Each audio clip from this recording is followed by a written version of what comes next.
വഞ്ചിക്കപ്പെട്ട നീ വഞ്ചിച്ചയാളെ ഓർത്ത് വിഷമിക്കുകയും അയാൾ സന്തോഷത്തോടെ കഴിയുന്നത് കണ്ട് നീ സങ്കടപ്പെടുകയും ഒരിക്കൽ കൂടി അയാളെ ചേർത്ത് നിർത്തണമെന്ന് ആഗ്രഹിക്കുകയും ചെയ്യാറുണ്ടോ?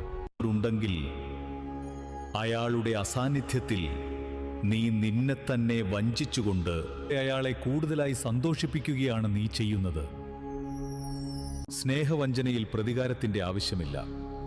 ആ സ്നേഹത്തിന്റെ നഷ്ടം തന്നെയാണ് ഏറ്റവും വലിയ പ്രതികാരം. എന്നാൽ ആ നഷ്ടം അനുഭവിക്കേണ്ടത് സത്യസന്ധതയോടെ കൂടെ നിന്നിട്ടും വഞ്ചിക്കപ്പെട്ട നീയല്ല. നിന്നെ വഞ്ചനയുടെ കയ്പ് നീര് കുടിപ്പിച്ച ആള് തന്നെയാണ് അനുഭവിക്കേണ്ടത്. അതിനായി നിന്നെ സന്തോഷിപ്പിക്കുന്ന കർമ്മങ്ങൾ ചെയ്യുക എന്നതാണ് ആദ്യം ചെയ്യേണ്ടത്. നിന്റെ സന്തോഷമാണ് നിന്നെ വഞ്ചിച്ചവരുടെ ഏറ്റവും വലിയ സങ്കടം. അതിനാൽ അവർ നിർത്തിയിടത്ത് നിന്ന് ചലിക്കാതെ അവരിലേക്ക് ശ്രദ്ധ പതിപ്പിച്ച് നിൽക്കുന്നത് നിർത്തുക. എവിടെയാണോ അവർ നിർത്തിയത്